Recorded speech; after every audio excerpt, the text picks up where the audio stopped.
Hello, Leah. This is Zamian. I am doing just a narration today instead of video. I've been working for like the last 2 hours to fix the webcam. I had an update, and on my laptop, I don't know what's going on. And I don't think, well, I know, but this Screencast-O-Matic doesn't work on my iPhone either, so I'm just going to do narration. But I think the stroke symptoms, the stroke symptoms was a good idea to do. I don't think it should be general. I think it should be very specific. When I did a quick research, you can see that strokes can be a silent killer, and even when it's not a killer, it can be very debilitating. It's something that people should be aware of right away.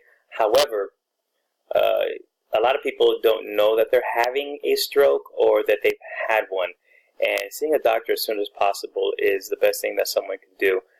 The quicker they see somebody, they see a doctor, the easier it is to mitigate the risks.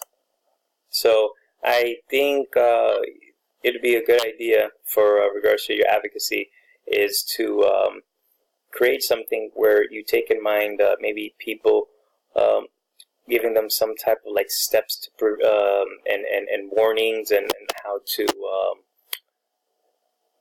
have tools to acknowledge what if they're having a stroke.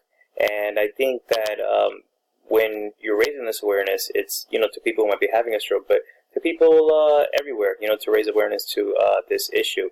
So there's more than one group.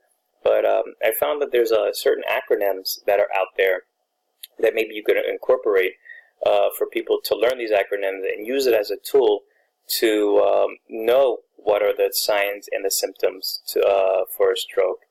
And I think that you could be able to like truncate the whole thing and use some type of visual stimulation and visual aids or infographics, for people to be able to recall what your warning signs can be very easily.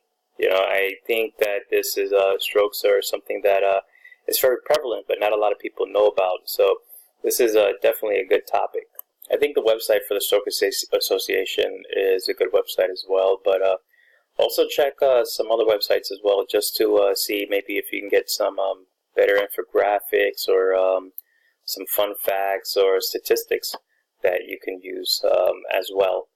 There's WebMD, there's the Mayo Clinic, and there's even the CDC, which is one of the websites that I'm going to use. I look forward to seeing what your advocacy proposal is going to look like.